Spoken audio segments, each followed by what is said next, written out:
Hi, this is L.A. Eaton, off-grid in remote Alaska, bringing you something a little bit different today.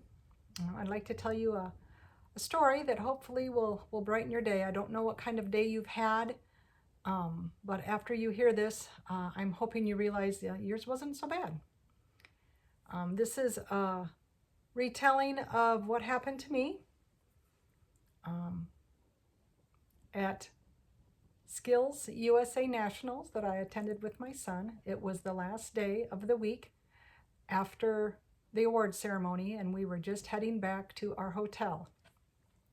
We had two students from Kodiak that competed, one in cabinet making and my son in carpentry, hoping they were both going to make it onto the podium. One did, got a bronze. The other did not. Found out later he got 6th out of 48 of the state competitors, so he was the 6th best high school competitor in the nation, which isn't too shabby for a little island in the middle of nowhere. But somehow I managed to upstage them for just a moment. We were crossing the road right next to our hotel, and it's a one-way. I couldn't figure out why there was no traffic.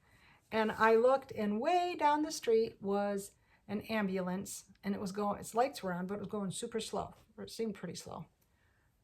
Slow enough for us to cross. So we did. And we get across, and we're navigating the people on the corner, the security person who's there every morning. They had security all up and down the street for the kids to be able to walk and not have to worry about anything. And I had just turned to talk to my husband.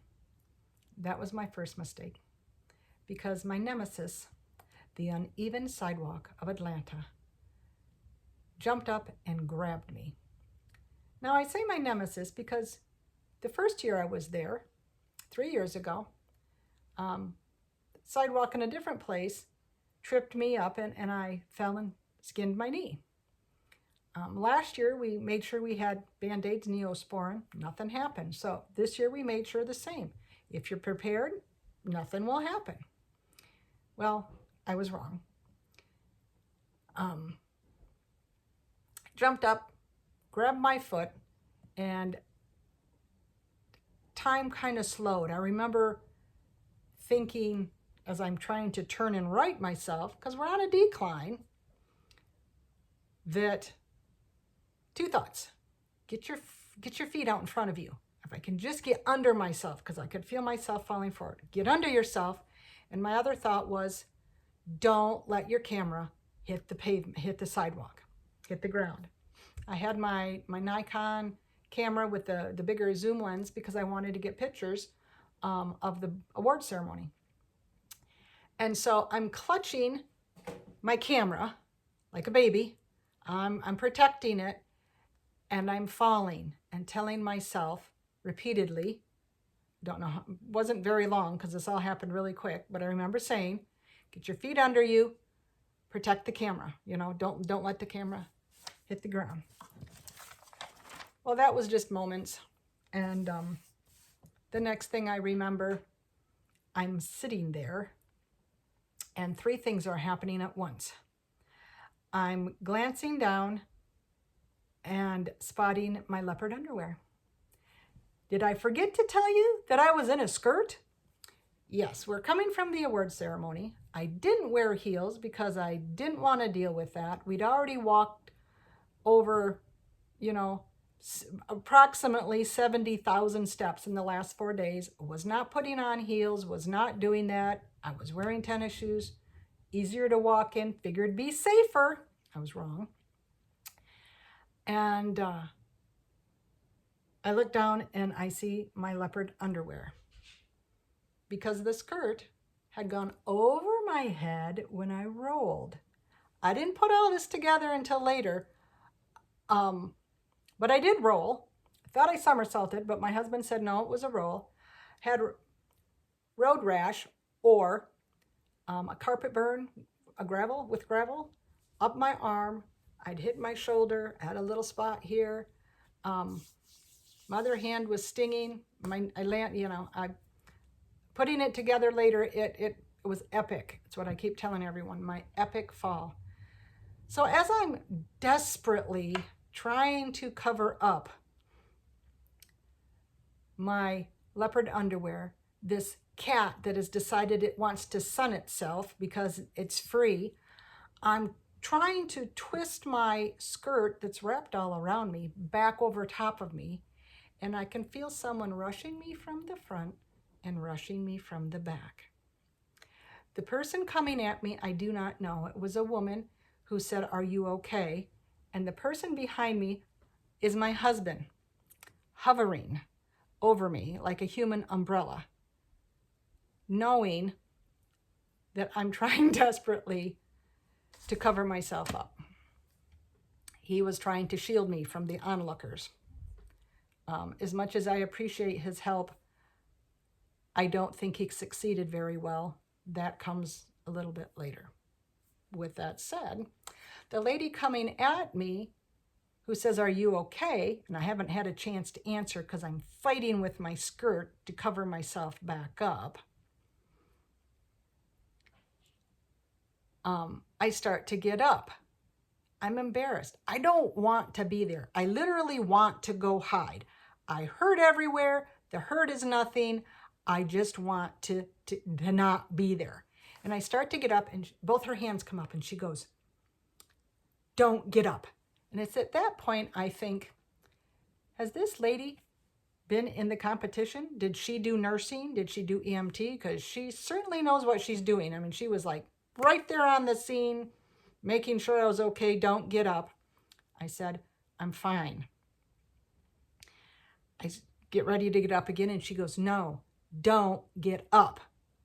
And I look up and I look her right in the eye, and I say, "I'm okay. I was more worried about my camera." She happens to glance down. I've still got it against me. I have not let go of it. It's not swinging, not anything. Everything I'm doing with one hand. I still have it. She smiles. She says, "Oh, I would be too." And she helps me up. And of course, everyone's, "Are you okay? Are you okay?" And I'm like, "I'm fine." I'm embarrassed. I'll get out. "I'm fine." I did turn around and I thanked her for coming and helping, and she just grinned. I don't remember much about her. I think she was wearing blue. I think she had shorter, maybe wavy hair. I do not know this person. Will probably never meet her again in my entire life.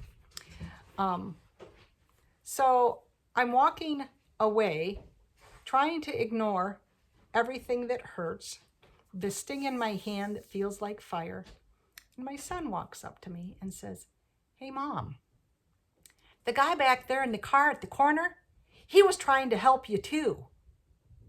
When the ambulance went by, he was motioning over to you, trying to get it to notice that you're the one that needed help." And I don't need this right now. I'm already totally embarrassed. So we've got the people I know behind me, John, my son, his friends, my husband. They all saw it happen. The people rushing towards me in front of me, they got to watch me take a tumble. And now I find out the people sitting on the corner in their vehicles, and there was a bus waiting at that stop, saw the whole thing too. I am horrified. Hurry myself upstairs, get cleaned up, and I'm slathering the Neosporin that we've brought since that first time when I fell on my arm. The red, so now I've got red with a shine on it. I look like a new sports car that's been waxed. My phone rings. One of the boys needs me down in the lobby. I head out the door, and as I get out the door, it just closes and my phone rings again.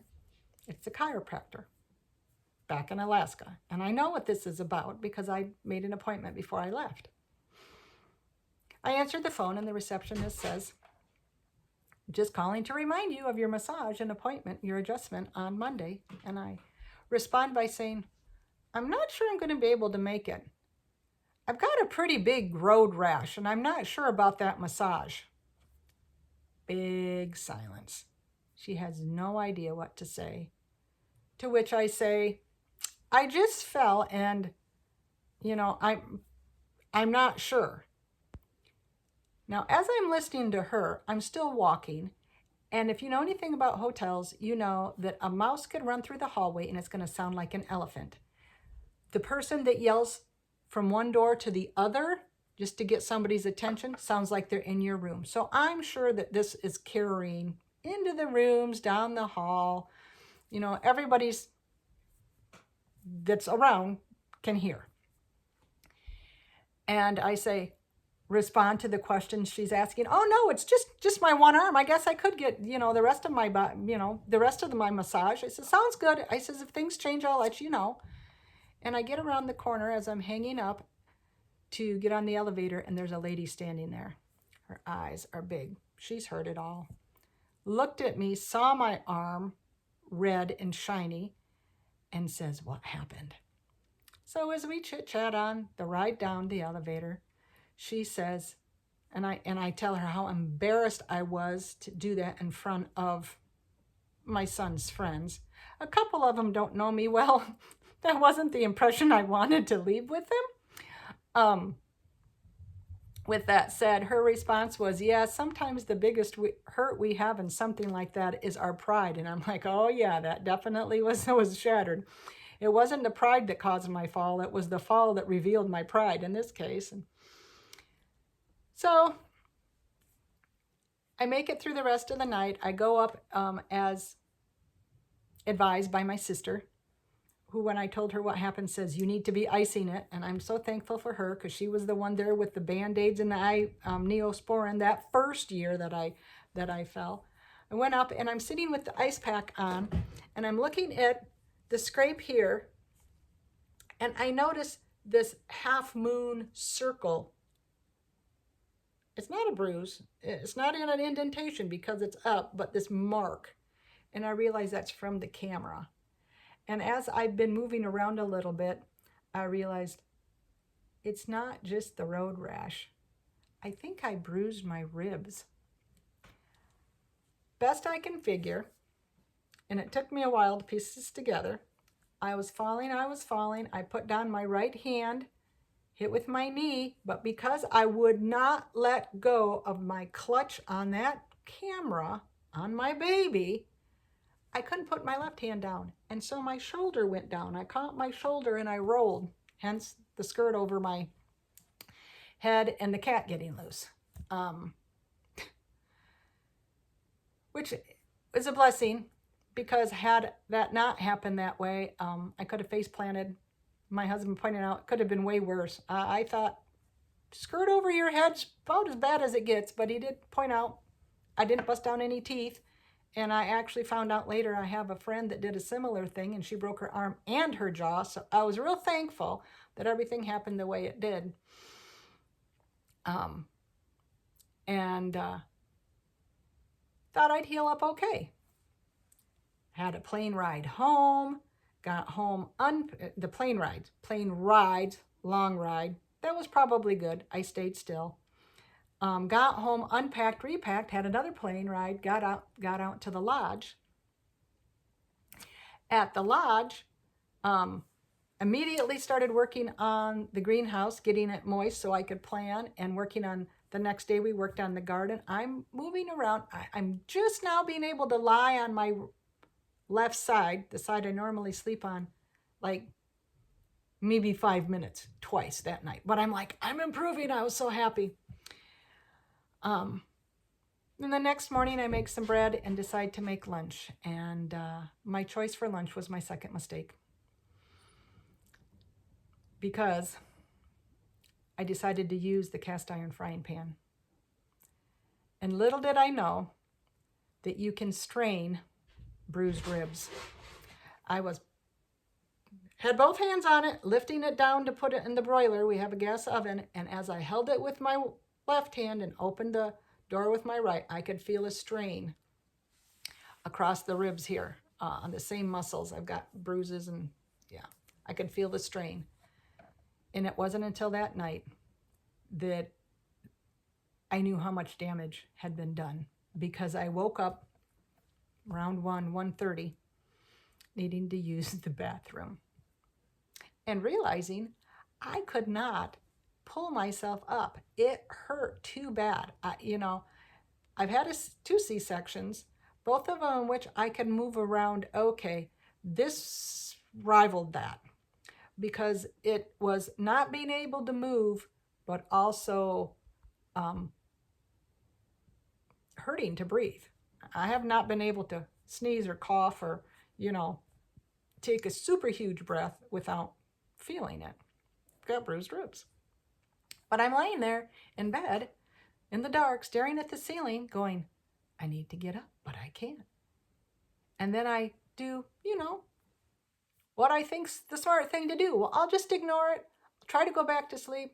I don't think I have to go to the bathroom that bad. And that's when I realized it's hurting to breathe. I have to get up. I can't be laying down anymore. This is not a good position. And my husband is a heavy sleeper.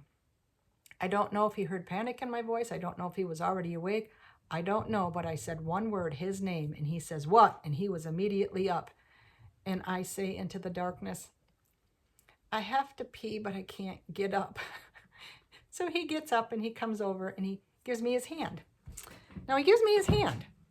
I grab it, which means I'm pulling. And I'm like, that's not going to work because I already know. I grab his hand, and before I even pull, I can feel the pain. And I let go, and I says, I can't do it. And I'm starting to tear up.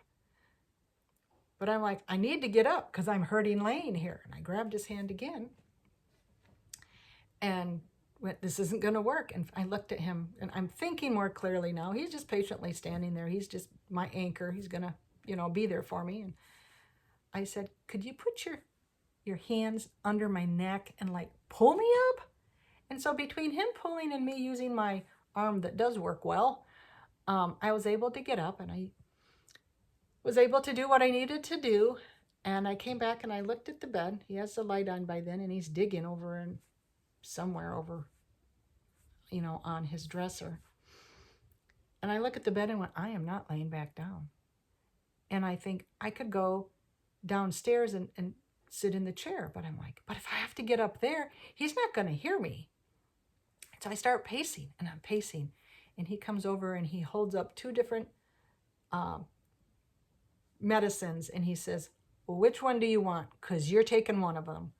Up until that point, I'd been using essential oils and had been helping. But I hadn't been stupid enough to try to lift a cast iron pan with bruised ribs. So I got one, got all propped up, doing better again. All that to say, I don't know how your day has been.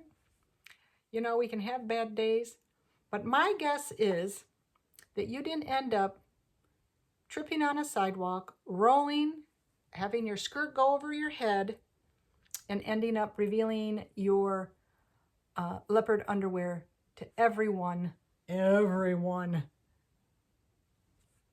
on an Atlanta city block.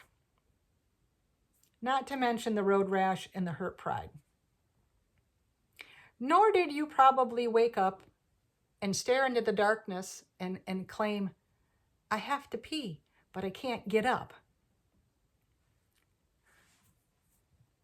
I hope those 2 examples will help you to see that maybe your day wasn't so bad. And if you know someone that needs maybe a little bit of cheering up or some perspective, feel free to share. I'm past being embarrassed. It is what it is. What does this have to do with remote Alaska? Nothing. But it does have to do a little bit with writing, because I take all the things that I experience and I can use those things as fodder for books. Whether it be the quickness of something happening, or the feeling of pain, that stinging, that raw, just ache. I would find words to be able to describe, that type of a pain. Or maybe it's someone in the book talking about how the worst hurt sometimes is the hurt of our pride. All these things can be woven into stories somewhere.